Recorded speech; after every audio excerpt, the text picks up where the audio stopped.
Безумие– это каждый день делать одно и то же и надеяться на другой результат. Эту фразу, казалось, я слышала сотни раз, но истинный ее смысл дошел до меня совсем недавно. Здравствуйте, меня зовут Тайжан, и сейчас я хочу рассказать одну из своих историй. Этой весной я решила, что с 1 июня начну бегать. И вот наступает 1 июня, и в моем мозгу закономерно появляется мысль, а может с 1 июля? И в ту же минуту мое подсознание взрывает эта фраза. Безумие каждый день делать одно и то же и надеяться на другой результат.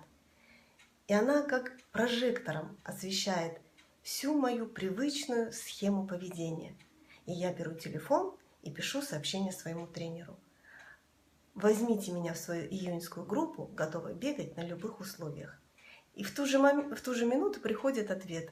Окей, 5 июня в 5 утра в ботаническом саду. И я понимаю, ну все, придется бегать.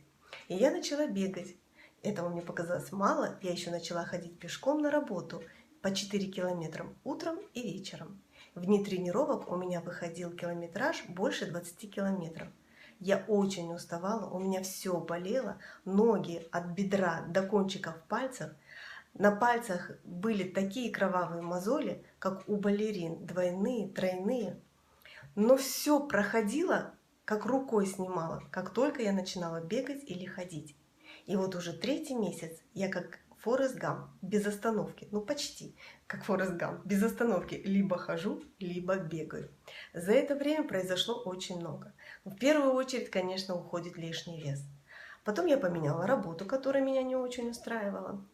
Естественно, физическая выносливость растет, но самое главное, растет самооценка и самоуважение. Когда в 4 утра звонит будильник, у тебя болит все тело, но ты встаешь и выходишь на пробежку. И вот когда ты возвращаешься с пробежки, ты говоришь: да, молодец, ты это сделала. И это самое большое наслаждение. Этой историей я хочу сказать: не ждите, что в один прекрасный день ваша жизнь изменится как по волшебству. Она изменится, но только если вы сделаете это своими руками или ногами.